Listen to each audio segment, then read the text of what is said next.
ansiosos para discutir esses assuntos, não só como membro da CLAD, mas também pela Campanha Mundial da Educação. Quero agradecer por essa reunião que tem a ver com a Semana Mundial pela Ação, pela Educação. É um tempo de juntar as diferentes organizações com apenas um objetivo, que é a educação.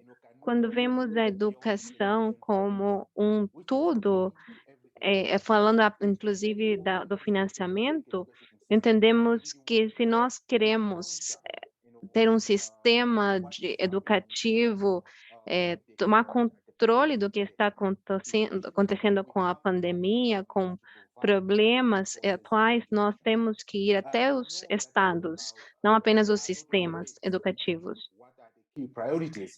Há muito debate em relação a quais são as prioridades em que devemos focar, mas nosso objetivo é uma educação que seja uma solução, inclusive na própria pandemia.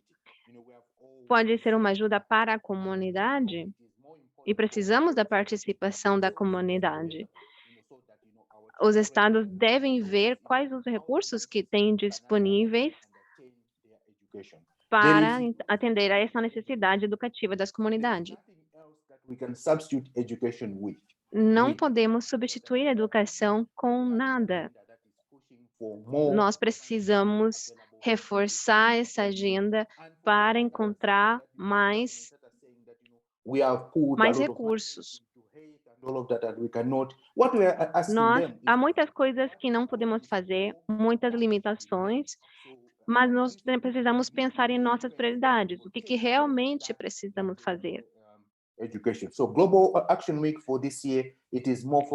O alvo global desse ano está focado em pressionar os governos para que eles designem os recursos para a educação e também para proteger esses orçamentos, para que não tirem recursos da educação, mantenham a prioridade.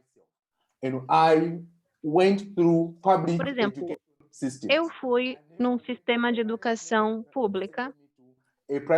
Meus pais me mandaram depois para uma escola privada. Então, eu entendo os problemas das crianças que vão para sistemas de educação públicos e é muito importante que nós, como movimento, tomemos conta disso. A pandemia colocou mais pressão nos sistemas públicos. As pessoas perderam seu sustento, perderam seus trabalhos, e o único local onde eles poderiam levar suas crianças é para sistemas públicos. Então, se nós não ficarmos em pé e pedirmos mais financiamento para os sistemas públicos de educação, ninguém vai lutar por eles. Então, nós precisamos pedir esse espaço no orçamento e que não seja retirado. Nós, como movimentos, podemos pressionar os estados para fazer isso. Nós não estamos falando apenas do nosso ponto de vista pessoal. Houve uma reunião organizada pela CEA,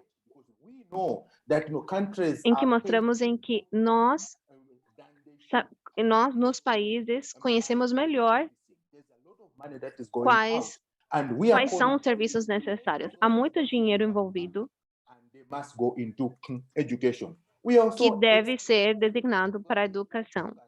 Nós, como CLAD, focamos no impacto da privatização na educação no sistema inteiro de educação. Porque esse é um sistema que marginaliza. Nós queremos apenas uma educação para todos. Não apoiamos uma privatização que deixe de encarar a educação como um direito para todos. Os cidadãos devem ser disponibilizados aos cidadãos o acesso ao sistema, à educação. Se em uma comunidade as pessoas não têm acesso àquele ente privado que oferece educação, então nós estamos negando o direito à educação dessas pessoas.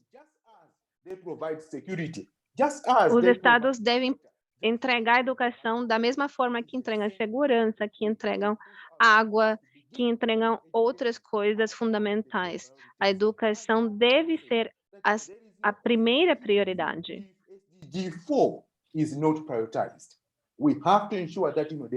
Se nós não colocamos educação como primeira prioridade, ou pelo menos entre as primeiras em que o governo deve estar trabalhando, nós não vamos entrar nesse mundo globalizado. Os governos devem tomar conta disso. Nós, como sociedade civil, nós debatemos diferentes aspectos, mas chegou o tempo de mobilizar os cidadãos. Temos que ajudar eles a entender qual o direito que eles têm. Eles têm que reclamar isso. Os cidadãos têm o poder de votar por governos. Se nós ajudamos eles, os orientamos em relação a como esses governos tomam conta da educação, podemos ajudar eles a exercer esse direito. Nós não apenas falamos em escolas, mas nos cidadãos. Nós devemos ajudá-los a tomar essa decisão. E os governos devem ser responsabilizados pelo que eles fazem, principalmente na área de educação, porque sem educação não tem esperança, não tem futuro, e principalmente isso não vai acontecer se os recursos não forem alocados. Os governos dizem que não têm suficientes recursos, mas existem muitas formas de encontrar recursos, inclusive os governos estão muito endividados, então seus recursos estão indo para fora, mas também tem, finalmente também tem o recurso dos impostos. Nós podemos gerar formas de guiar e mostrar como esses impostos devem ser gastos. Não pode ser que eles se percam, como acontece em muitos governos. Na verdade, existem suficientes recursos que podem ser alocados para a educação. Não que eles não falem que não existem os recursos, porque existem. E nós temos que cuidar de que cuidem, em primeiro lugar, da educação, pelo bem-estar da cidadania. E nós temos que ajudar que tenha essa ação de passar os dinheiros para a educação. Logo, nós vamos lançar um orçamento, uma ajuda para que os governos também possam alocar os dinheiros e fazer um acompanhamento de como isso é gasto. Então, o financiamento é essencial, é o que precisamos. Então, é isso que eu queria dizer. Muito obrigada. Muito obrigada. Esse encontro foi organizado pela Campanha Mundial para a Educação, a CLAD, e a RELAP. Então, nós temos Teresa Adrião, que com breves palavras de abertura do evento, vou passar a palavra para começar com o primeiro bloco de apresentações.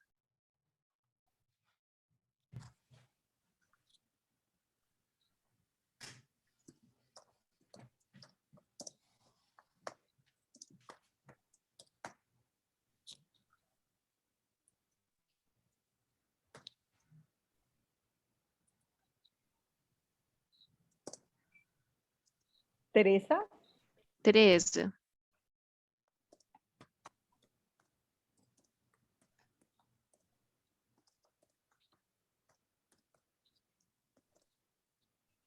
Olá.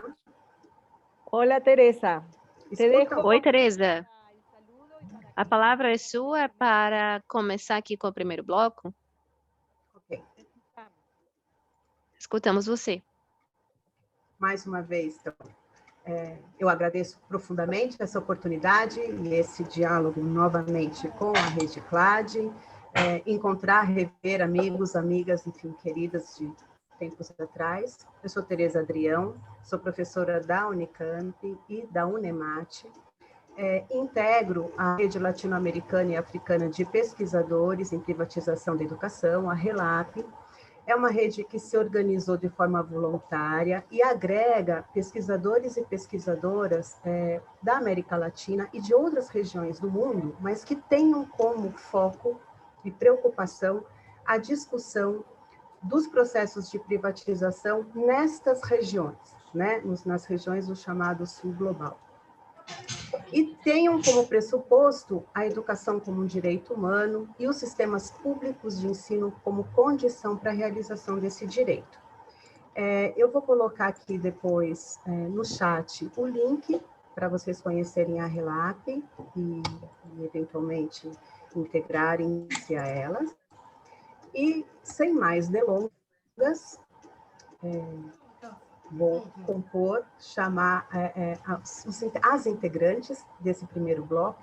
É bom apenas destacar que a RELAP ela contou com o apoio direto e indireto da CLAD desde da sua criação, né, da sua concepção, e é muito importante a gente continuar mantendo essa proximidade e esse vínculo. Bom? Bem, eu sou moderadora da próxima e da primeira sessão deste dia, e para essa sessão eu convido a Érica Martins. A Érica é doutora pela Faculdade de Educação aqui da Unicamp. Ela vai apresentar para a gente duas pesquisas recém-concluídas, cuja responsável, digamos, técnica foi a Érica. E para moderar, para dialogar, comentar os resultados destas pesquisas, cujos documentos na íntegra já se encontram no site da CLAD, vale a pena ir olhar, eu convido a Maria Ron Balseira, que é da ActionAid, e do Comitê Diretivo da CLAD, que integra o Consórcio sobre Privatização em Educação e Direitos Humanos. Então, as duas companheiras, bem-vindas a este diálogo, que tenhamos uma excelente oportunidade de debate, e a quem está acompanhando pela internet, lembro que o chat está aberto para questões, problematizações, dúvidas, e assim que as convidadas concluírem as suas apresentações, estará aberto para esse diálogo. Então, comecemos. Bom dia, Érica, a palavra é sua. Olá, bom dia. Muito obrigada, Teresa. Ok, eu estou aqui. Agora eu tenho permissão para ligar o meu vídeo. Obrigada, é um gosto. Muchas gracias, bom dia a todos, é um gosto. Muito obrigada, bom dia a todos. É um prazer estar aqui com vocês, pessoas que eu amo muito, que faz muito tempo que eu não vejo presencialmente. Então, vou começar porque eu tenho pouco tempo. Para apresentar os resultados, então, do estudo do Banco Mundial, BID, Diretrizes para a Educação, esses estudos, como falou Nelzy e Teresa, integram uma série de iniciativas da CLAD para conhecer as diferentes expressões do fenômeno da privatização na América Latina e o Caribe, na tentativa de fortalecer a ação política e a luta pela educação pública e democrática. Eu vou tentar compartilhar aqui a minha tela com vocês.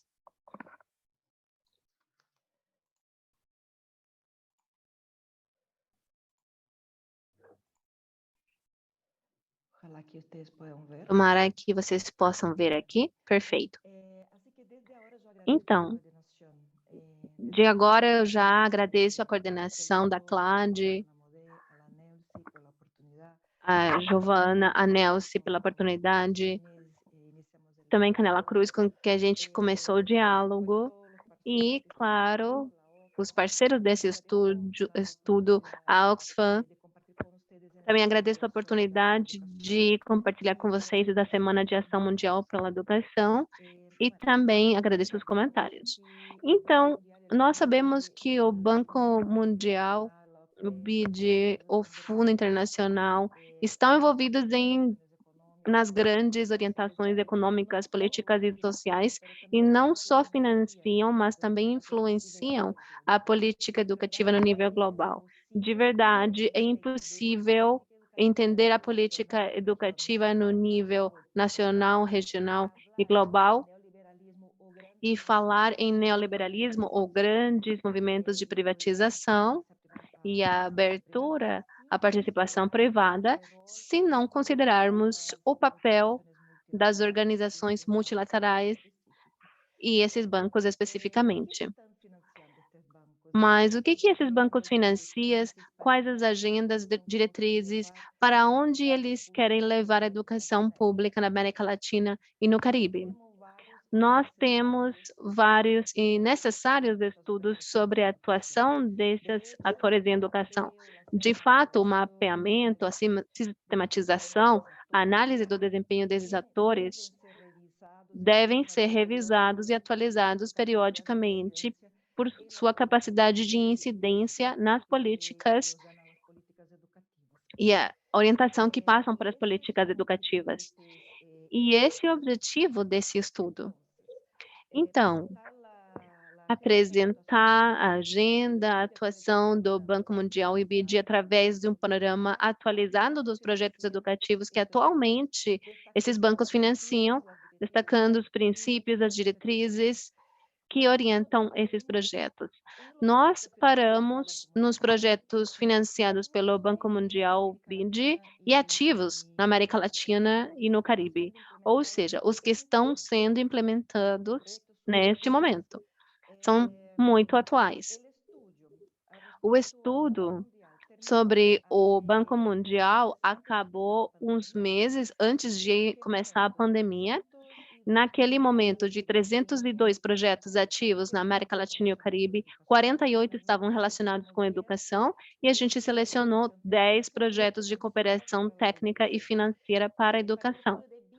Para o estudo de BID, nós usamos a rede geral da atual agenda de financiamento e cooperação e um aprofundamento no nível regional, ou seja, do total de 148 projetos ativos, selecionamos 17 projetos regionais. Os préstamos ativos para educação, empréstimos, somam mais de 4 mil milhões, no caso de BID, e 6 bilhões para o Banco Mundial. Uma quantia que permitem esses bancos influenciar fortemente a política educativa através das condições dadas aos países que recebem os empréstimos. Aqui temos a lista de países, vocês depois podem ver com detalhe no documento. Ou seja, os empréstimos, o banco explora essa correlação de cooperação técnica, financeira e econômica para expandir sua agenda, influência, conceição política. Essas participações encaixam os programas educativos, oferecem soluções políticas, oferecem os projetos segundo seus interesses através das condições. E essas condições, com todas as contradições que tem aquela negociação com o governo, são alterações ou limitações que os bancos negociam com os que recebem os empréstimos no momento de aprovar o projeto. O Banco Mundial e o BID compartilham princípios que influenciam os empréstimos para a educação. Aqui tem um resumo desses princípios. Por exemplo, a política baseada em evidências é justificada para o Banco Mundial e BID. A evidência controlada é uma verificação da realidade, mas eles mesmos produzem essas evidências. A quantificação.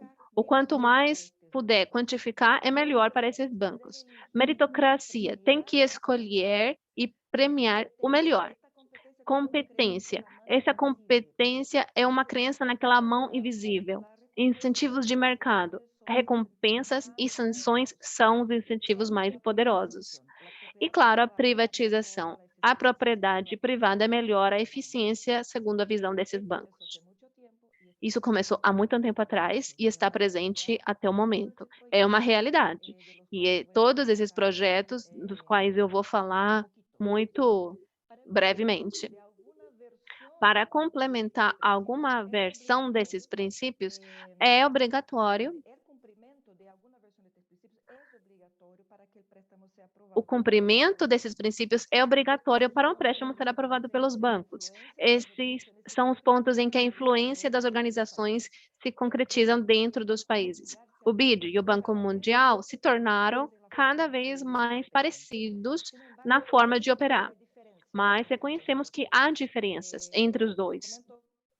Eu comento rapidamente. O Banco Mundial começa de uma análise que tem que ser mais prescritivo em suas propostas de empréstimo, e não é raro que os agentes não conheçam o país, as políticas, a burocracia daquele setor específico com o qual vão negociar. O BID tem um estilo um pouquinho diferente, é um banco criado e focado na América Latina e o Caribe. Então, o BID conhece o idioma, está mais próximo dos países e suas instituições. Muitos que trabalharam nos governos dos países trabalham no BID ou fazem todo o ciclo de atores e voltam para os governos e outra vez para o BID. Então, é bem comum, tem alguns nomes que a gente fala e a pessoa é reconhecida na política dos seus países. Avançamos. Nesse sentido, então, a agenda do Banco Mundial para a Educação é uma agenda global, em que a pobreza e a promoção do capital humano são pontos centrais. A agenda se foca no sistema 2020, no sistema Saber. Para o Banco Mundial da Educação, está atravessando uma crise de aprendizagem de diferentes dimensões. Baixo resultado de aprendizagem com causas imediatas como a pobreza, a falta de habilidade dos professores, dos docentes, a falta de recursos e a má gestão e governança, e também causas sistêmicas que são técnicas e políticas dentro de cada realidade, de cada país. A estratégia 2020 é saber, coloca ênfase na aprendizagem como guia para a política educativa e, de alguma forma, substitui, pelo menos no sentido discursivo, a qualidade da educação. Isso está bem melhor explicado nos documentos. A agenda do BID são dois processos, um por países e a agenda dos financiamentos regionais, são financiamentos diferentes. A preocupação central das políticas de educação do BID está na redução da desigualdade, a pobreza, potencializar a criatividade e inovação e reforçar a integração econômica. Tudo isso sem questionar as causas originárias desses problemas. Isso não aparece em nenhum dos documentos dos projetos que a gente viu. A agenda para os países. Quando a gente observa os projetos financiados por países, percebemos que a quantidade de países signatários reflete a diversidade de assuntos. Os assuntos que mais investimento recebem do BID continuam sendo relacionados com acesso à educação, como a cobertura, a infraestrutura, o foco na educação básica, seguida pela educação secundária. Assuntos que, junto com a equidade, garantem padrões mínimos de desenvolvimento. Em relação à agenda regional dos projetos que envolvem mais de um país, os que mais receberam investimentos são os que promoveram o uso de tecnologia na educação e desenvolvimento de competências transversais, com foco na educação básica e secundária. Os objetivos principais desses projetos estão relacionados com o combate ao desemprego, violência, de novo, sem discutir a raiz desses problemas na região. Eu vou falar rapidamente das descobertas, por uma questão de tempo.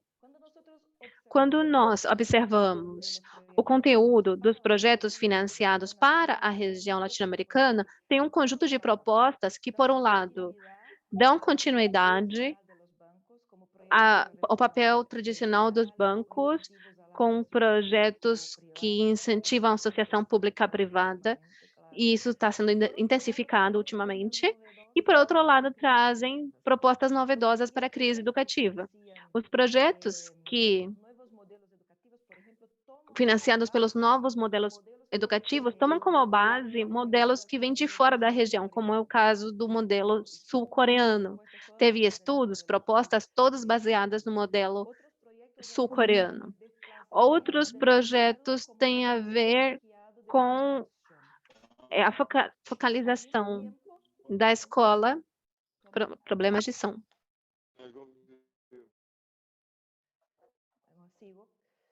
Então, continua. Desculpa, tem um microfone?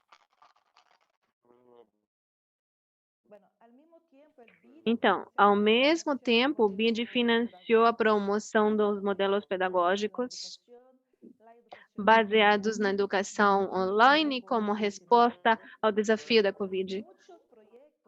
Muitos projetos se dedicam ao fomento da empregabilidade através do desenvolvimento de competências transversais. E também vemos financiamento de vários projetos de pesquisa em que destaca o uso da evidência para fazer avançar as políticas educativas e justificar as diretrizes dos bancos. É tipo uma retroalimentação. Usam a evidência, mas também a evidência está baseada nas políticas. Como anotações finais, eu acho que tenho só mais um minuto. Esses estudos também demonstram como pode traspassar o financiamento da educação, entendida amplamente como a tomada do controle da educação da parte de atores privados, de bancos privados, entidades não democráticas. A privatização da educação pode surgir das conhecidas formas de aliança público-privado, mas também surge do enfrentamento da pandemia, privatização por tragédia, como estímulo para aumento da produção e uso de tecnologias na educação e ainda se tornando mais complexa para substituir a formação dos jovens na escola por plataformas online. Essas iniciativas financiadas e negociadas pelos bancos demandam atenção, inspiram perguntas sobre o papel do Estado e da sociedade no controle da educação. Aqui, essa apresentação, na verdade, é um convite para que vocês olhem para esses estudos, conheçam mais um pouquinho dos projetos ativos na nossa região, através dos bancos na nossa região. E para concluir, nós dizemos que a educação no país deve seguir os estilos democráticos vinculados com a transformação social, o direito humano. E essa alternativa de desvelar os papéis de organismos multilaterais na educação na América Latina e no Caribe, através de projetos que atualmente são financiados, representa um avanço na luta pelo direito à educação democrática e socialmente referenciada, que é o que todos nós estamos lutando. Muito obrigada.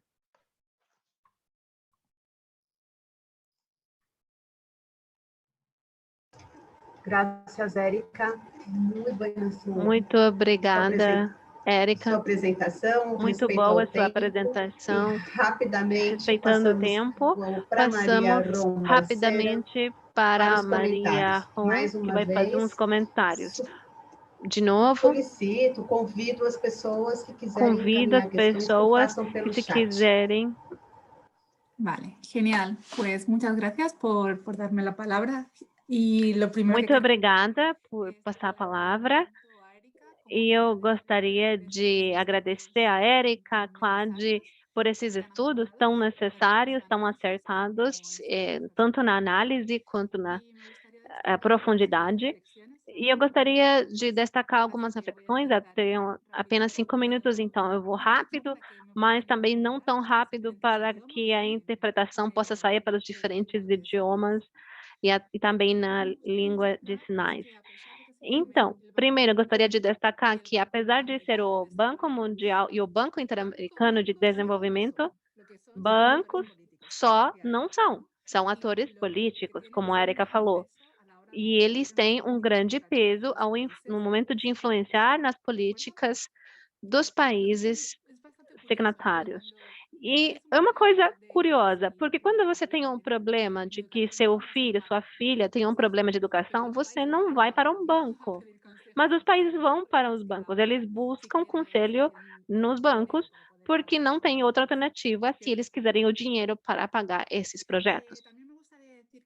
Também gostaria de falar que as condições desses bancos, desses empréstimos, donativos, garantias, são condições que os países que dão dinheiro, que doam capital, eles não seguem isso. Então, tem um certo paternalismo, que tem uma forma de neocolonização, porque eles não seguem seus próprios conselhos, que é uma coisa bem curiosa e que podemos ficar com ceticismo. E apesar de muitas vezes começam com o desenvolvimento dos anos 60 e esse neoliberalismo a partir do consenso de Washington nos anos 90, parece que há mudanças, mas na verdade não há, porque o neoliberalismo continua ali e continua marcando todos os conselhos e todas as políticas educativas nesse sentido. E a cooperação técnica que dá as condições sempre tem um viés ideológico, apesar de ter aquela evidência que, como a Erika falou, é o que eles buscam. Eles buscam a evidência para argumentar sua própria ideologia, de novo. Também gostaria de dizer que não é representativo, não é como as Nações Unidas, nada parecido. Não é representativo em termos de população, não é representativo em termos de países, apenas em relação ao capital contribuído. Quem tem maior peso, quem tem decisão de veto, é os Estados Unidos e outros estados que doam e que usam o banco para influenciar e para continuar enfiando suas reformas que eles querem fazer nos outros países. Isso é uma coisa curiosa, porque se você observa o dinheiro que esses bancos dão realmente para os países em termos de despesa educativa, é uma porcentagem mínima se compararmos com o peso que tem na hora de influenciar as políticas educativas. É uma coisa que, para mim, é difícil de acreditar, porque os países, de certa forma, aceitam todas essas condições, apesar de essa porcentagem ser mínima. É uma coisa que a gente tem que estudar e nós temos que lembrar para os países aquilo, porque isso também quebra o contrato social entre os governantes e os cidadãos e cidadãs. Por quê? Por essas condições, a prestação de conta acaba sendo para os bancos, para essas organizações internacionais, e não presta conta para as pessoas a quem devem servir os sujeitos de direito, cidadãos e cidadãs dos países.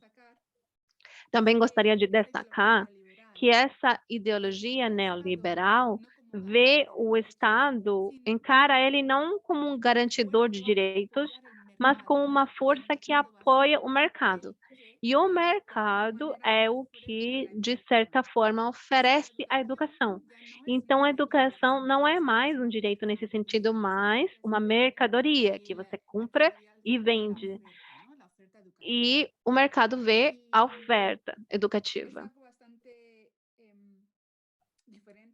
É uma coisa bem diferente de um direito, porque são conceitos contrários.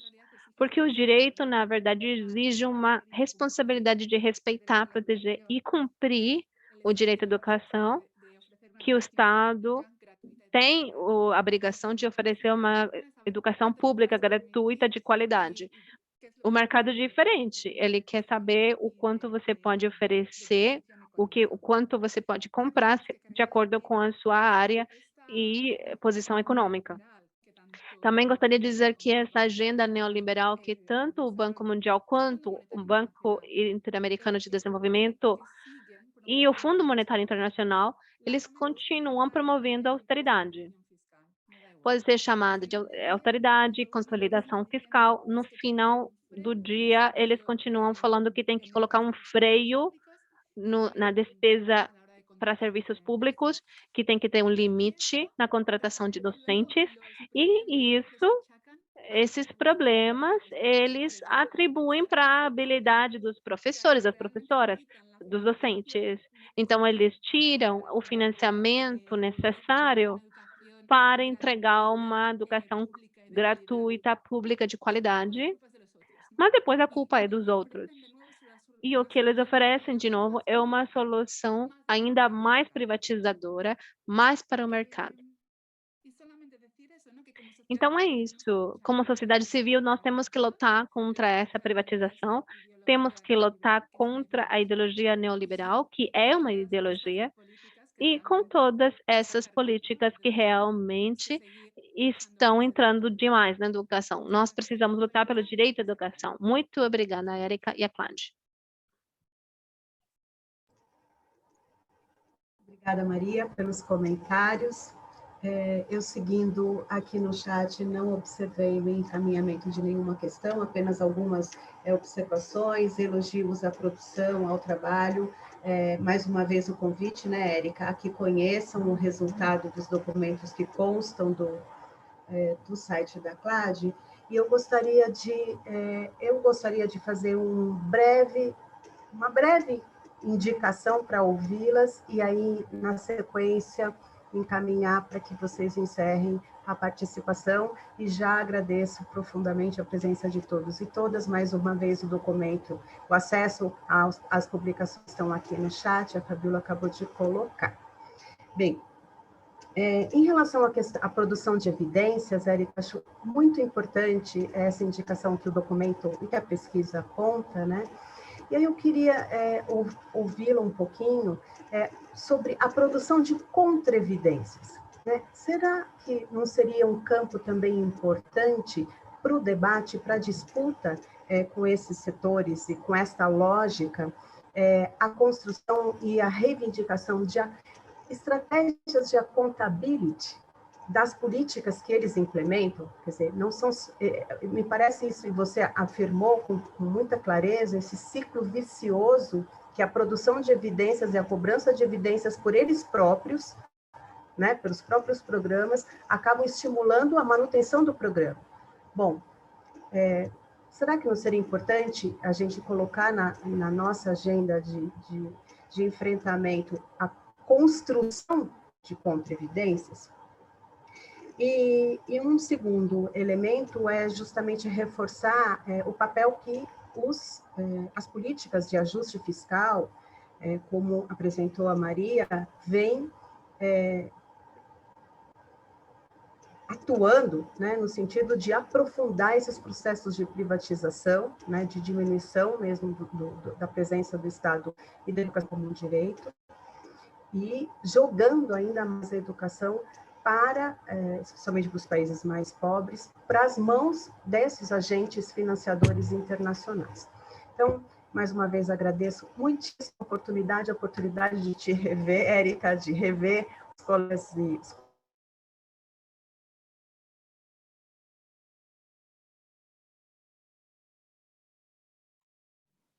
Alô?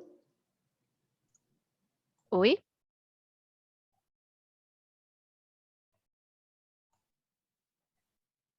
companheiros.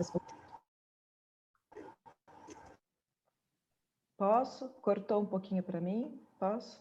Sim. Obrigada, Tereza. Realmente um prazer revê-la e rever tantos outros queridos. Sim, eu concordo contigo. É interessante. É mais um convite, é mais uma invitação para que todos tenham acesso. É mais um convite para que todos tenham acesso aos documentos, porque quando falamos sobre produção de evidências, significa que eles financiam projetos para produzir evidências. E o mais curioso é que nos outros projetos, eles usam essas evidências que eles financiaram para ser produzidas. Então, realmente, é uma coisa muito hermética. A evidência é produzida por eles, usada por eles, não é nada de fora. Inclusive, incluindo plataformas de dados estatísticos, também estão incluídos lá. Então, eles comprovam o trabalho de encaixar o problema e achar a solução. Eles acham o problema com dados que eles mesmos produzem e apresentam soluções com base nos dados produzidos por eles. Então, aqui não entram plataformas mais democráticas como a Unesco, não, nada disso, é bem hermético. Mas agora, eu concordo com você, mas eu te pergunto, para contrapor ou fazer uma produção de contra-evidência, quem faz isso? O governo não faz, porque eles estão usando essas evidências. São pesquisas estamos falando em pesquisas não só qualitativas, mas quantitativas muito fortes, muito grandes. Ali tem que fazer tipo uma rede, um conjunto de pesquisadores de diferentes qualificações para se contrapor a esse movimento. Maria comentou, por exemplo, que eles contribuem o mínimo e exigem o máximo segundo suas diretrizes. O que eu posso dizer sobre isso é que nós temos que lembrar que são atores políticos, mas atores políticos de banco. Eles não contribuem, eles emprestam dinheiro. Nós pagamos para eles nos falarem o que nós temos que fazer e como nós temos que fazer. Porque nos documentos tem diferentes modos de empréstimos. Alguns realmente são horríveis, são mínimos, mas outros, os governos têm que devolver o dinheiro com juros.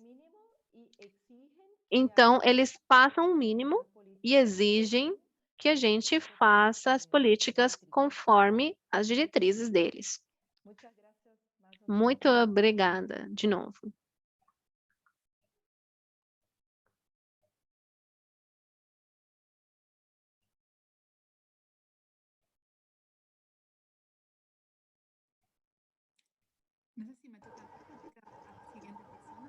Será que eu tenho que falar agora? Eu tenho direito a responder também? Eu acho que nós estamos no tempo, Teresa. Vamos passar para o próximo bloco. Então, Maria, se no final a gente tiver uns minutinhos, você guarde seus comentários para esse momento. Ah, mas eu concordo com a Erika, então. Perfeito, ótimo. Teresa, você tem a palavra para dar agora para a Andressa.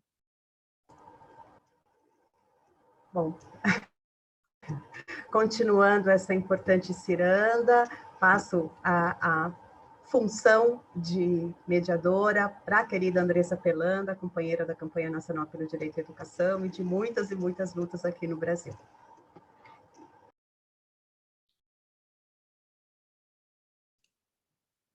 Olá, não estou conseguindo abrir a minha câmera.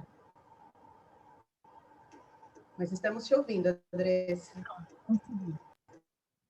Obrigada, Teresa, agradeço muito aqui a passagem de bastão, é uma honra estar aqui junto com você e também junto com todas essas mulheres pesquisadoras incríveis que são minhas referências, tanto na área acadêmica quanto na área das nossas lutas e ativismos pelo direito à educação, e especialmente nesse momento da Semana de Ação Mundial, que é um momento que há tantos anos todas as coalizões que integram a campanha latino-americana pelo direito à educação e também a campanha global pela educação se reúnem e mobilizam milhões de pessoas todos os anos em torno da defesa do direito à educação pública, gratuita, de qualidade.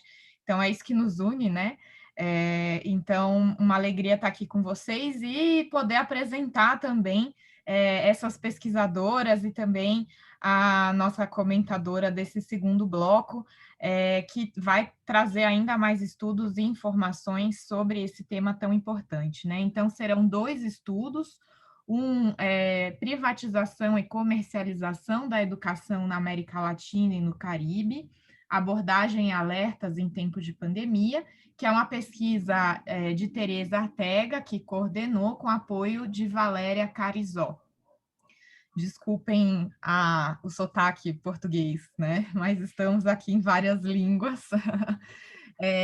A sinopse, né, desse documento eu vou ler aqui para apresentar em linhas gerais, mas elas vão aprofundar, né? Então, o documento analisa a situação contextual do estado da educação na pandemia de Covid-19, as tendências de privatização e comercialização da educação nesse contexto e apresenta as recomendações para o futuro, considerando alertas contra a privatização da educação e políticas, posições contra essas tendências.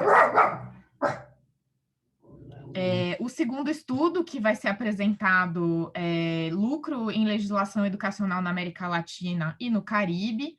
Ele foi realizado pela Teise Garcia, professora da Universidade de São Paulo, e também pela Teresa Adrião, que estava mediando a mesa anterior, que é professora da Unicamp. Ambas são especialistas em privatização da educação, membros do Grupo de Estudos e Pesquisas em Política Educacional, o GREP, parceiras colaboradoras da CLAD, também da campanha brasileira, e esse estudo vai ser apresentado pela Teise, né? Então, o estudo é resultado de uma investigação com o objetivo de mostrar se, em que medida, os ordenamentos jurídicos da região permitem o lucro na educação na sua fase obrigatória, e o estudo incluiu 9 países da América Latina e Caribe, então Argentina, Brasil, Chile, Colômbia, Haiti, Honduras, México, Paraguai e Peru. O ponto de partida e referência para realizar é o marco dos direitos humanos e afirmação acima dos interesses econômicos. Então, aí, uma perspectiva que foi muito também debatida no primeiro bloco aqui da nossa live.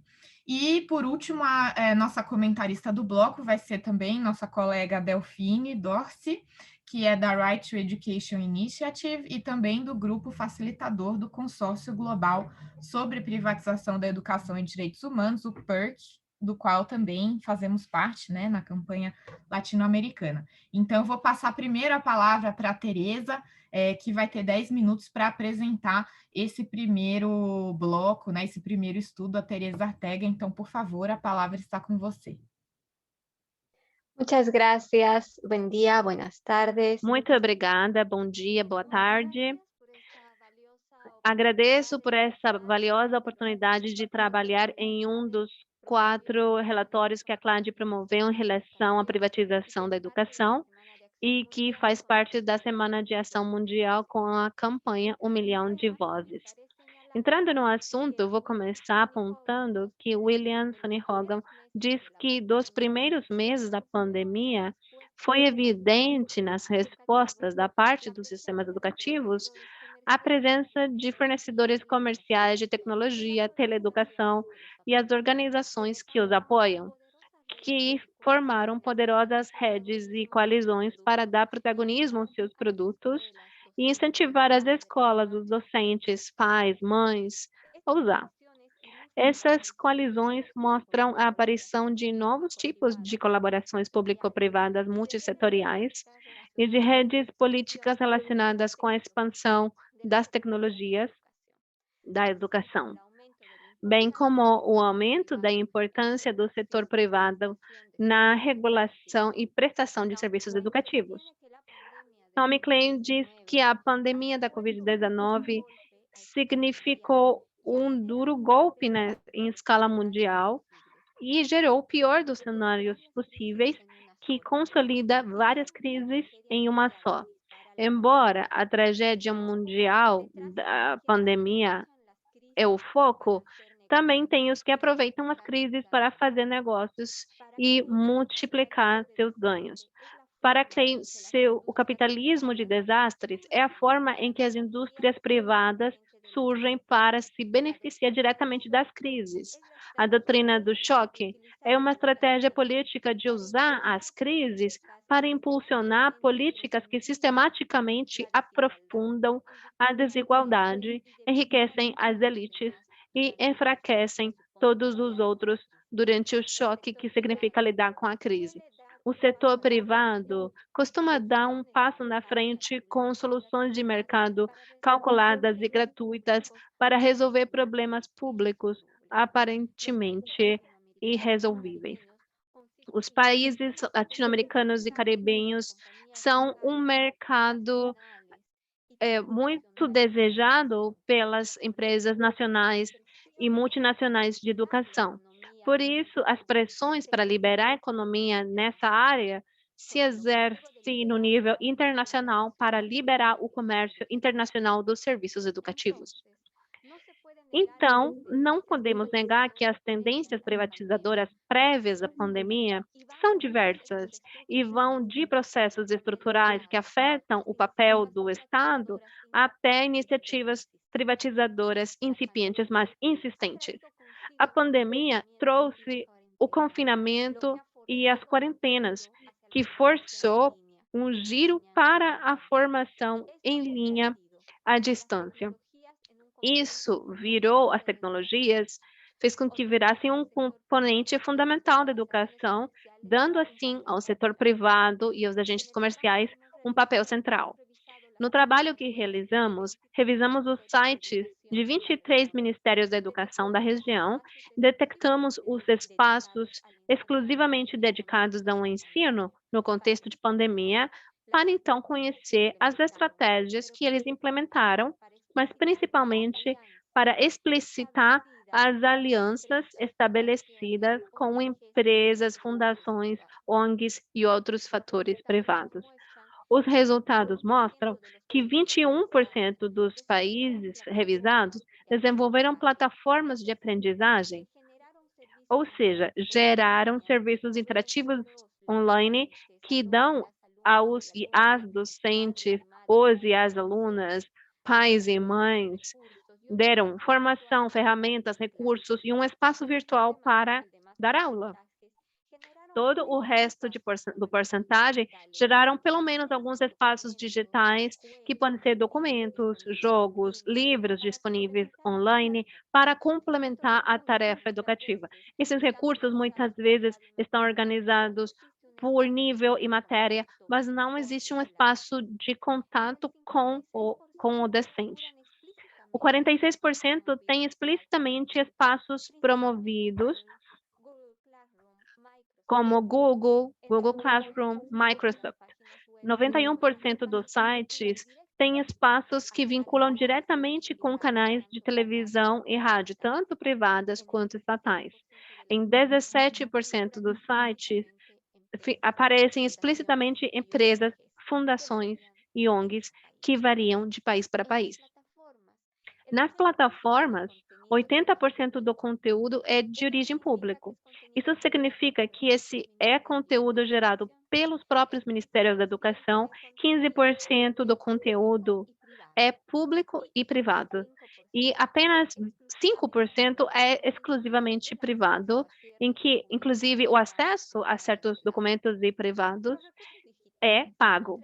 Os recursos digitais, 36% é PDF, 34% vídeo, 10% jogos, o restante 20% é bibliotecas virtuais gratuitas, documentos em HTML, vídeos, webinários, canais online, áudios. Dos 20 países analisados, 13 facilitam algum aplicativo, serviço, plataforma ou pacote. 55% faz isso por YouTube, 22% via Microsoft Office, 11% por meio de Teams, 6% por Google Classroom e outros 6% com aplicativos para Android. Bom, os resultados claramente mostram a passagem para a virtualidade, que favoreceu a o adicionamento de serviços educativos à distância, que já estavam operando ou que rapidamente se adaptaram à situação. Favoreceu também outras empresas que não são especificamente educativas, mas que oferecem ferramentas e tecnologias que se tornaram muito necessárias no âmbito educativo.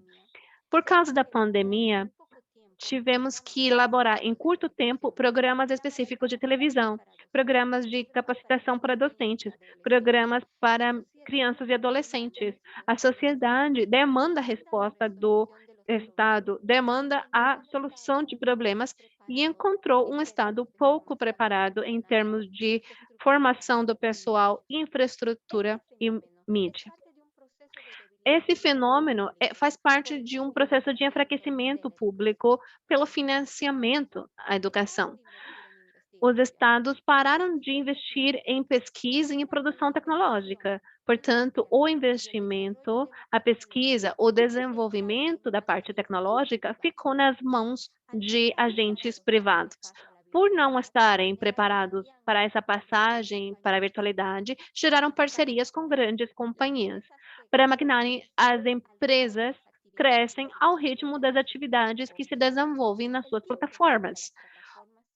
O tempo nas plataformas se multiplicou, inclusive em áreas onde tinha resistência, como a educação. Para crescer, essas corporações adquirem mídias, empresas de transporte, distribuidoras de cinema, serviços turísticos e sistemas educativos.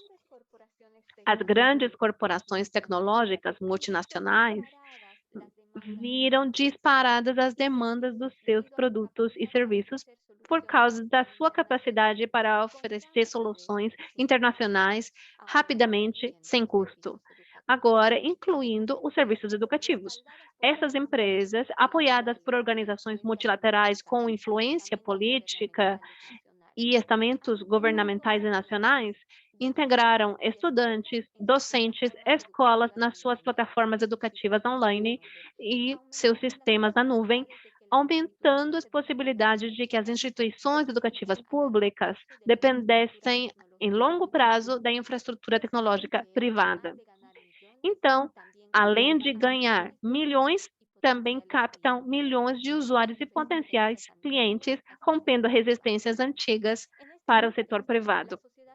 Nesse contexto, a sociedade civil pode gerar diversos alertas. Primeiro, a virtualidade como uma nova realidade. Devemos colocar a bandeira na tecnologia digital, no uso de processos educativos e na conectividade de todos e todas. Segundo, a distribuição dos recursos educativos e as estratégias. Terceiro, conscientizar e mostrar para a comunidade educativa o que envolve a privatização da educação. E quarto, uma sociedade ativa, vigilante em relação aos acordos privatizadores. Apesar de todo esse panorama negativo que a pandemia envolve, essa crise também estimulou positivamente grandes e importantes reflexões e debates em relação à urgência por alterar a forma em que fazemos educação. Questionar a presencialidade ou a não presencialidade é uma tarefa dos estados, dos educadores, dos acadêmicos e acadêmicas, das crianças, adolescentes e jovens. Também convida a reconhecer que há um atraso nas políticas públicas em relação às novas tecnologias. O Estado deve ser capaz de criar plataformas de código aberto, gerar espaços virtuais de formação docente, gerar materiais educativos e propostas formativas, entre outras alternativas. Essa situação mundial não pode ser sustentada por mais tempo. Nós não só deveríamos tentar gerar plataformas de ensino, mas impulsionar uma verdadeira revolução educativa. Isso é tudo. Obrigada. Muchas gracias, Teresa. Muito obrigada, Teresa. Muitas reflexões importantes que tocam aos nossos países da região de diversas formas, mas com algumas questões em comum, né? e destaco também o debate sobre a questão do multilateralismo e como algumas agendas desbalanceadas de poder nos organismos podem trazer processos de privatização, que foi também tema, né, de uma das discussões que a campanha global trouxe esta semana, aí na semana passada também, sobre nessa Semana de Ação Mundial. As perguntas, então, vão ficar para o final do debate. Eu já chamo a Teise Garcia para fazer a apresentação também em 10 minutos, sucinta do segundo estudo lançado hoje, nesse bloco. Teise, por favor. Olá, inicio agradecendo mais uma vez, mas muito rapidamente, porque o tempo é muito curto. A CLAD, por mais essa oportunidade de nos somarmos, né, a um esforço enorme na luta pelo direito à educação, e pela oportunidade de voltarmos a trabalhar, eu e Tereza, com Camila Cruz, com Giovana, com quem realizamos reuniões muito importantes e produtivas, e por nos compor nesse conjunto de estudos. Saúdo a todos, mas é impossível não mencionar que o faço com uma profunda tristeza e profunda angústia, porque, como todos sabem, hoje nós nos tornamos no Brasil o epicentro da crise sanitária, em função da ausência de políticas públicas, em função do negacionismo, em função da obscuridade que domina o nosso país no âmbito do governo federal. Chegaremos certamente, até o final dessa semana, a 400 mil mortes, ou teremos como se uma cidade de médio porte deste país simplesmente desaparecesse. Então, é neste contexto que este ato de participar deste evento se torna mais importante, mais relevante. Eu tenho dito que são alentos poder estar de alguma forma na luta, no combate pelo direito à educação. Eu vou tentar compartilhar a tela, eu espero que eu consiga, que dê tudo certo.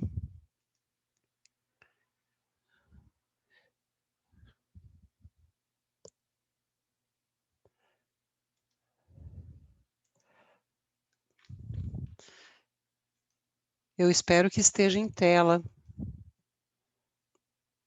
Está correto? Está correto. Obrigada.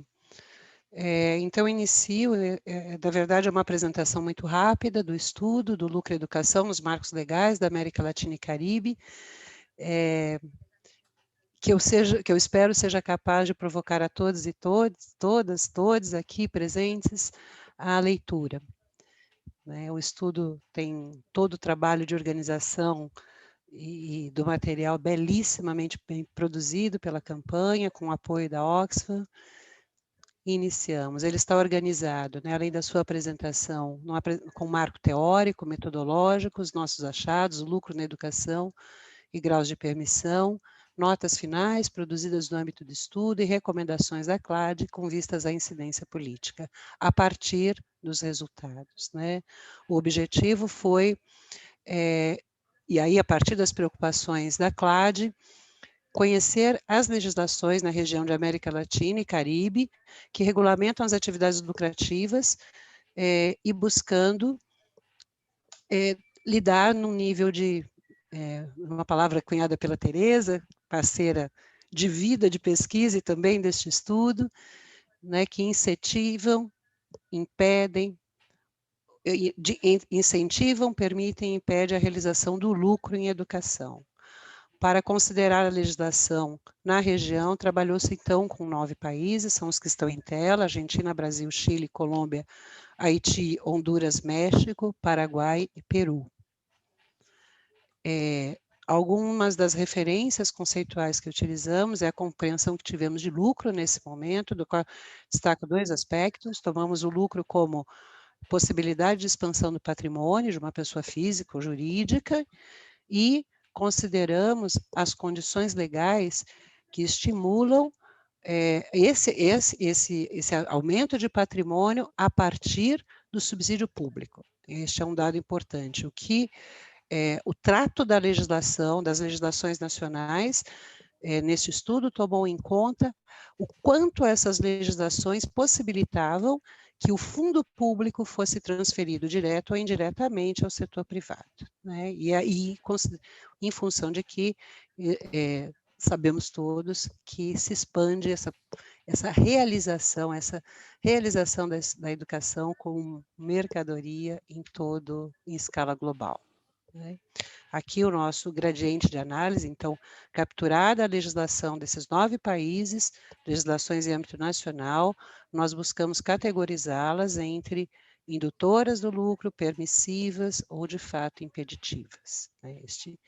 A este gradiente, e aí para isso recorremos às fontes primárias, né, que são os documentos legais, a Constituição, Leis Gerais de Educação, leis complementares, então trabalhamos com a Constituição e legislação infraconstitucional e olhamos normas que tratassem especificamente do financiamento público e privado à educação, né? E preciso salientar que ao observar o que constava da legislação, além do esforço comum a quem trata de estudos e tem como fonte primária os documentos legais, o olhar sobre as entrelinhas, também nos debruçamos sobre as ausências, né? O que não está regulamentado, né?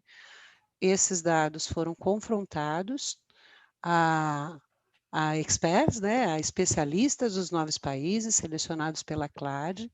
Nós apresentamos aos especialistas o conjunto de documentos e um conjunto de questões, e estes pesquisadores e militantes puderam não só avaliar a pertinência dos dados coletados, como apresentar novas perspectivas e recomendações, tá?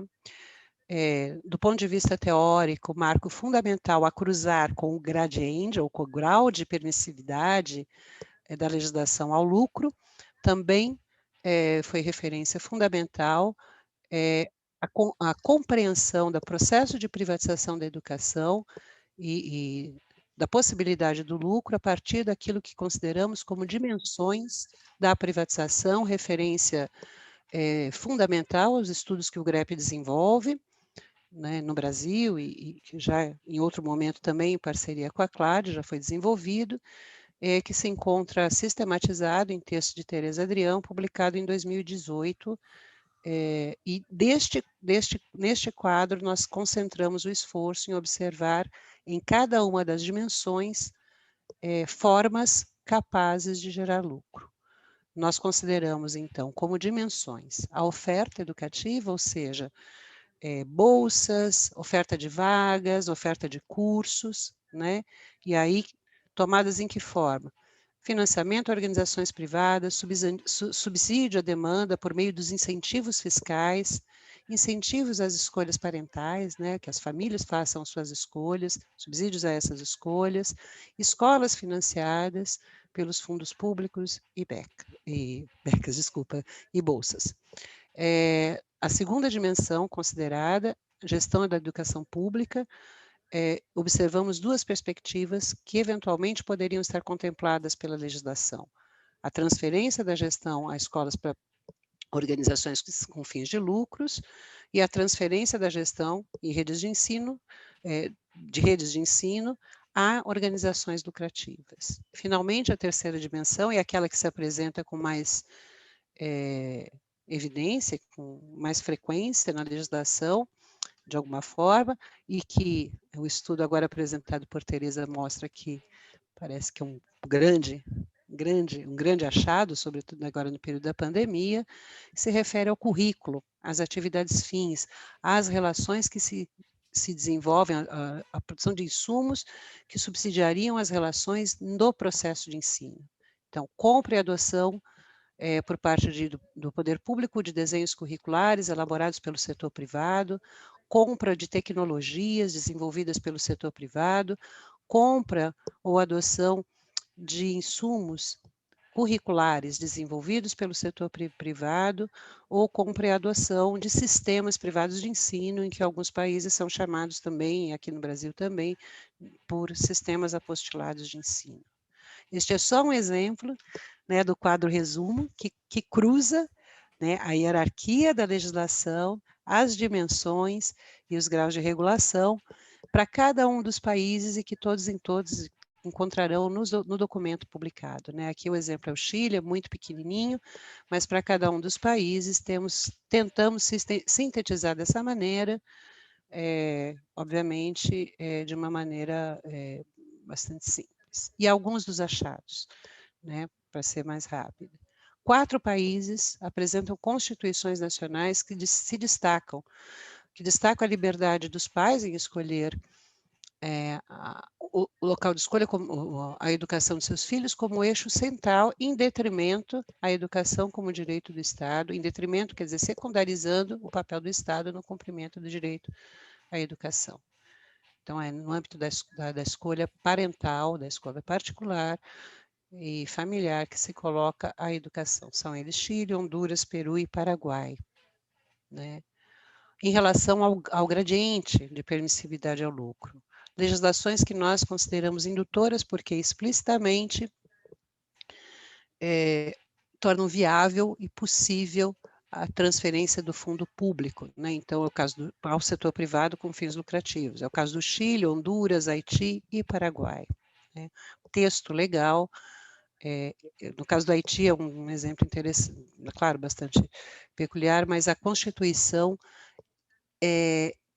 explicita que é dever do Estado estimular a ação da iniciativa privada no campo educacional. As legislações permissivas, que se não são tão explícitas, porém não o impedem, é o caso da Argentina, Brasil, Colômbia e México e Peru. Um dado importante, nós não conseguimos localizar nesse conjunto de 9 países nenhuma legislação que de fato proibisse, desculpe-me, que proibisse por completo o exercício da atividade educativa na etapa obrigatória, nas suas etapas obrigatórias. Isso, desculpa, muito rapidamente esqueci de mencionar, né? O estudo considerou sempre a etapa obrigatória, que diz respeito, então, àquilo que em tese pactuado em cada um dos estados nacionais com o direito universal, né? E nenhuma das legislações proíbe por completo a atividade lucrativa em educação, nessa etapa, na etapa de educação obrigatória, ainda que no caso da Argentina haja uma proibição mesmo a acordos bilaterais com fins de lucro, né? As formas por meio das quais o lucro se realiza. Selecionamos então as duas com maior prevalência. Transferência dos fundos para instituições privadas, direto ou indiretamente, né? Diretamente, quando o Estado transfere o recurso por meio de compra, por meio de acordos, enfim, em termos de concessão, coisas do tipo. Indiretamente, podemos mencionar como um exemplo quando há uma transferência a instituições sem fins lucrativos, mas elas não é vetado prover prover a educação que assumem com recurso a instituições de fato com fins lucrativos. Renúncia fiscal, o Estado abrir mão de tributos fundamentais para assegurar, para garantir, em muitos casos, a garantia dos serviços das políticas sociais em função da atividade privada no campo da educação e as isenções dos impostos, e isso tem diferentes formatos em diferentes países. As entrevistas apontaram possibilidades em seus países, estratégias, né, para que haja possibilidades de dificultamento da proibição dos lucros, ainda que a legislação seja não indutora, mas permissiva. Por exemplo, como já foi mencionado, a possibilidade de organizações sem fins lucrativos transferirem seus recursos públicos recebidos a instituições com fins lucrativos. Ao final, a partir dos dados e das recomendações feitas pelos especialistas, a síntese elaborada pela CLAD indica como recomendações à incidência política, a produção de maior volume de informações e de investigações, a difusão e disseminação dessas informações em campanhas, enfim, a confrontação política com vistas à mudança na legislação, de maneira a garantir a exclusividade do fundo público à escola pública estatal, né? Desculpe. E o trabalho se encerra, né, com esta observação da CLAD, que os resultados da investigação assinalam um longo caminho a percorrer, considerando a variedade de formas de lucro instaladas que através da educação. E há uma preocupação fundamental da CLAD em fortalecer a educação pública e gratuita e que os recursos públicos sejam, de fato, canalizados exclusivamente para as escolas públicas e gratuitas, né? Então, a incidência política recomendada passa por esses elementos. Eu encerro para que possamos ter o tempo de discussão e agradeço mais uma vez pela oportunidade.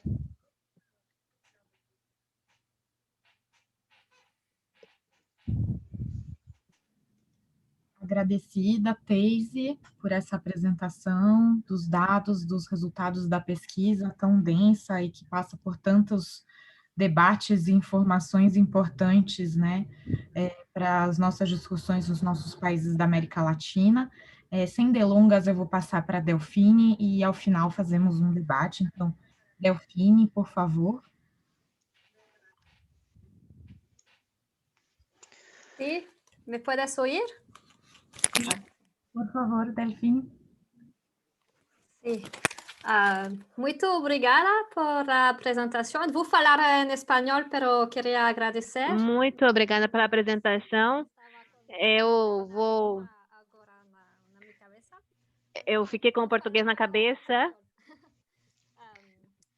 mas eu vou falar em espanhol. Sim, vou mudar, eu consigo.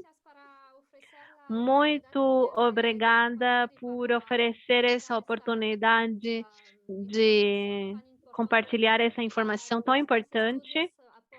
Os dois estudos contribuem com muitas informações para a reflexão e também para estimular, eu acho, a mobilização e a ação. Alguns comentários. Eu acho que uma coisa que veio na minha cabeça na primeira apresentação de Teresa sobre a transformação da educação e a chegada de novos atores no sistema educativo, que nós não falamos apenas de atores privados históricos, como as ONGs ou escolas religiosas, mas falando em empresas que entraram no mercado, e especialmente nesse momento com a transformação da nossa sociedade e da tecnologia, e como eles fazem como que um surf na crise, e não só na crise, mas na transformação da sociedade. E isso vem a levantar questões. Qual o papel dos atores privados? Porque o direito internacional é reconhecer também o papel dos atores privados para garantir espaços de liberdade. No momento de transmissão de educação que é tão importante para os pais e as comunidades, mas não é o que estamos vendo no momento, principalmente nesse tempo de crise. E então isso também levanta a questão do papel do Estado na regulação. Me falta esta palavra. Desculpa, fugi a palavra. Em garantir a educação para todos, não só regular os atores privados, mas também garantir uma educação pública para todos. E como eu acho que uma coisa que eu concordo tem a ver com a não antecipação do Estado, porque é o papel do Estado organizar seu sistema político, a sociedade, e no nosso caso, a educação, e de antecipar também. Eu acho que nós estamos num tempo em que tudo vai tão rápido na transformação da sociedade, da educação, então é como se o Estado não acompanha isso. E o que Teresa explicou muito bem, e é que se abrem para setores privados que eles têm, porque eles não estão preparados com todos os sistemas de comunicação, a aprendizagem digital. E com muito dinheiro, estamos falando em comunicação, publicidade, e entra no mercado que questiona também para refletir de novo no papel da educação e que o Estado, eu acho, não só o Estado, também questiona o papel da sociedade civil e dos cidadãos para questionar isso, porque a importância da educação como direito à educação é para garantir uma educação que vai ajudar no desenvolvimento da pessoa e da sociedade. E por isso que é reconhecido como um direito humano. E agora a gente passou para um mercado que altera a essência da educação e o papel inicial. E eu gostei muito como Teresa usou as palavras finais, que a gente está numa revolução educativa. Eu penso que nós estamos também numa revolução da sociedade e precisamos puxar, não só deixar isso passar, mas nós também nos modernizar e contribuir mais. Eu queria salientar que neste momento estamos realizando uma enquete sobre o futuro da educação, perguntando para todos a sua opinião. E eu faço uma chamada para compartilhar tudo isso. Eu penso que temos que somar vozes, é importante.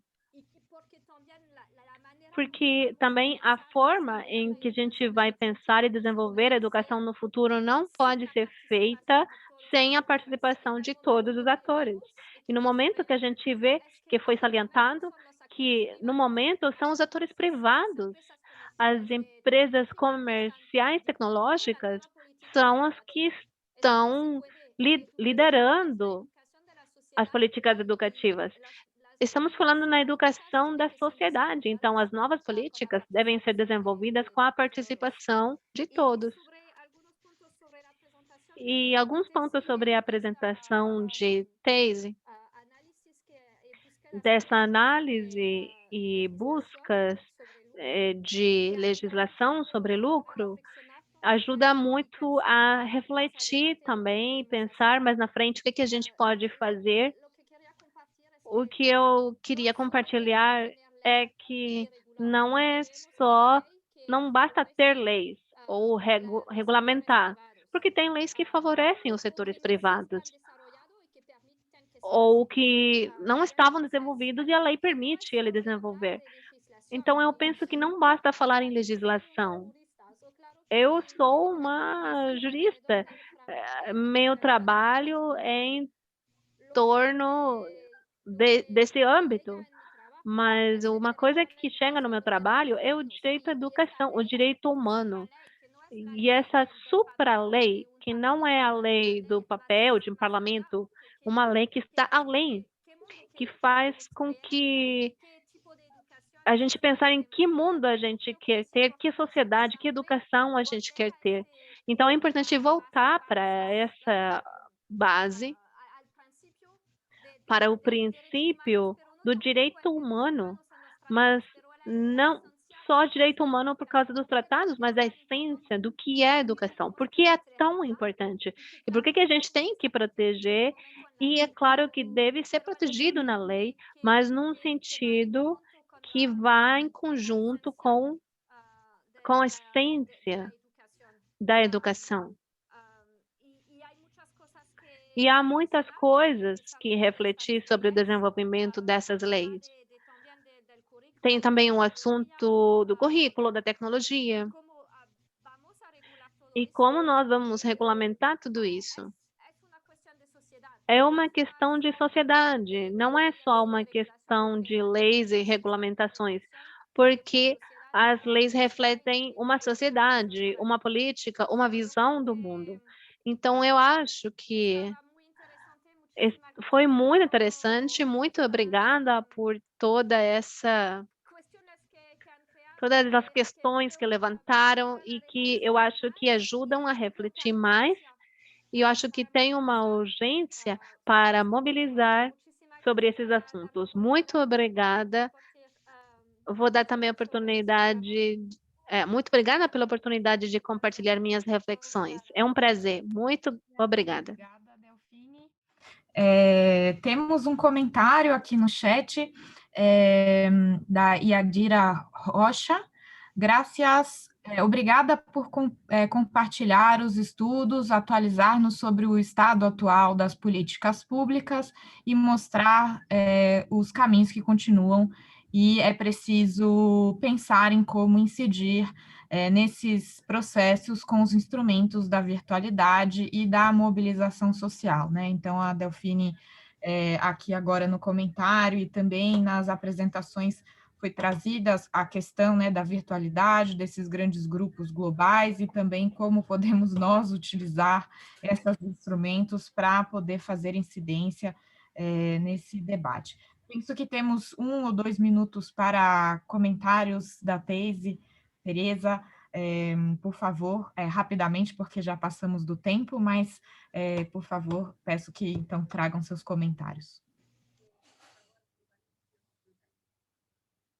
Podemos inverter agora a Teise e depois Tereza. Claro. Obrigada.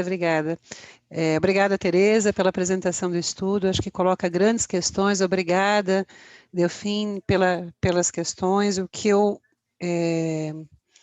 penso é que, ouvindo a fala da Tereza sobre a expansão do mercado no contexto da pandemia e pensando o quão a regulamentação na região da América Latina e Caribe é permissiva ao lucro, né? O quão esse território se tornou não um obstáculo, não um dificultador a que o mercado se expandisse, mas pelo mais um território fértil, né? Da indução extrema, não temos proibição, mas a permissão, né, ou a permissividade mostra o terreno fértil que a América Latina e Caribe, em que a América Latina e Caribe se constituem para o desenvolvimento do mercado educacional, ou pela transformação da educação de direito humano, como destaca bastante bem, de forma muito importante, Delfine, como mercado. Em relação às observações de Delfine, eu quero dizer que concordo plenamente. Eu sei absolutamente que no contexto de uma sociedade capitalista, não se vai constituir um marco regulatório capaz de assegurar plenamente o direito humano à educação, porque estruturalmente vivemos sob a desigualdade. Todavia, eu entendo que uma das frentes de disputas fundamentais e que estica a corda, tensiona o capital, é disputar pelo direito no marco legal. Isso nos potencializa. E entendo que mais do que criar leis é preciso, e é tal como a Cláudia recomenda ao final do trabalho, temos uma mobilização permanente da sociedade civil em torno da expansão para, né? Quer dizer, são as utopias que não nos impedem de caminhar, né? É a nossa luta permanente para a constituição não só de uma educação mais justa, de qualidade, socialmente referenciada, mas para um outro mundo justo, né? E que possibilite, de fato, o pleno desenvolvimento da pessoa humana, como diz a Constituição brasileira, né? O princípio constitucional, pleno desenvolvimento da personalidade humana, qualificação para o exercício do trabalho e qualificação para a cidadania. Bom, numa sociedade desigual, estruturada sobre a desigualdade, em que o mercado assume a responsabilidade educativa, é inviável. Mas a nossa luta é a luta permanente. Eu encerro agradecendo mais uma vez e convidando a todos a ler o conjunto de estudos. Assim que os recebi, fiquei na madrugada lendo, porque realmente é uma grande contribuição para cada uma das lutas que travamos em nossos diferentes espaços. Graças. Obrigada. Tereza? Um prazer participar deste... É um prazer participar desse bloco com Teise, Delfine. Realmente, eu concordo muito com tudo que vocês falam, mas também acredito que, como sociedade civil, nós precisamos ficar alertas a que as demandas feitas nos estados não sejam respondidas nesse contexto por meio da empresa privada. Nós, no estudo que fizemos, também realizamos entrevistas com especialistas, a quem agradecemos por seu tempo e por compartilhar a sabedoria deles com a gente. E eles falavam para nós como fizeram em alguns dos países uma passeata, uma greve para as respostas do Estado e conseguiram algumas respostas em relação aos acordos do Estado com as telefônicas. Então, nós não devemos perder o eixo de que nossa demanda é para ter um Estado com respostas soberanas, com uma educação financiada suficientemente. E aqui eu estou lendo os comentários aqui do chat, que Madeleine Zúñiga, por exemplo, comenta o que acontece no Peru, com os estudantes de escolas privadas que devem migrar para públicas. E isso também está no estudo, mas também mostra como o Estado está tomando conta de salvar essas instituições privadas, escolas privadas, através de subsídios. Alguns estados pagam as pensões ou favorecem certas atividades. Então, nós temos uma tarefa bem difícil na frente, que é não nos deixar engolir, por assim dizer, por esse círculo privatizador que estamos vivendo de forma tão forte nesse contexto. Muito importante também que traz. Eu gostaria de encerrar esta mesa trazendo em um minuto uma questão que me veio à mente muitas vezes nesse debate desse segundo bloco e ao longo dessas nossas discussões de hoje. Por exemplo, aqui no Brasil, em que estamos cada vez mais permissivos e, como a Teise falou, precisamos esticar a corda da regulamentação, né, da legislação em torno da não permissividade desse lucro, e é também uma ação que vem sendo feita pelos promotores, né, desse lucro na educação. O caso no Brasil da tentativa de regulamentação da educação domiciliar, que é um dos ápices da privatização, porque a escola passa a ser dentro da casa, sem relações comunitárias dentro de uma escola pública. E participei de uma audiência na semana passada sobre educação domiciliar na Comissão de Educação no Congresso Nacional, em que participou também o presidente da Associação Nacional de Educação Domiciliar, e na fala do presidente ele falou explicitamente que a educação domiciliar era um grande mercado a ser explorado no Brasil. Então, com esses termos que foram colocados. Então, não é nada escondido e a disputa na legislação se faz muito presente dos dois lados. Temos que reforçar com certeza esse trabalho. Então, queria agradecer os estudos, as informações todas nos serão muito úteis, tanto aqui no Brasil como em toda a nossa América Latina, para que possamos trabalhar ainda mais nesse enfrentamento aos processos de privatização e colocar os atores da comunidade educacional nessa agenda com suas vozes, né? Como falamos no slogan da Semana de Ação Mundial, 1 bilhão de vozes para a educação. Então, trazemos aqui e continuaremos trazendo as vozes dos estudantes, dos educadores, das educadoras, defendendo a escola pública, defendendo esse direito à educação, que é o que nos faz aqui presentes hoje. Então, também gostaria de agradecer a CLAD pelo convite de estar aqui nessa mediação. Foi um momento de muita troca, muito aprendizado. Tenho certeza que para todas as pessoas que nos assistiram hoje. Obrigada. Muy bien. Muchísimas gracias. Muito bom, muito obrigada. Obrigada, Andressa, Teresa, Teise, todas. Uma grande mesa de mulheres. Maria também, grande, por nos acompanhar nesse evento. E a todos, amigos e amigas que estiveram aqui. Eu só queria deixar aqui um desafio. Eu acho que esse grande esforço que a gente faz por levantar informações, dados, reflexões, análises, publicações, deve ser complementado por um segundo esforço nos territórios, de levar esses conteúdos de forma mais simples para nossas pessoas.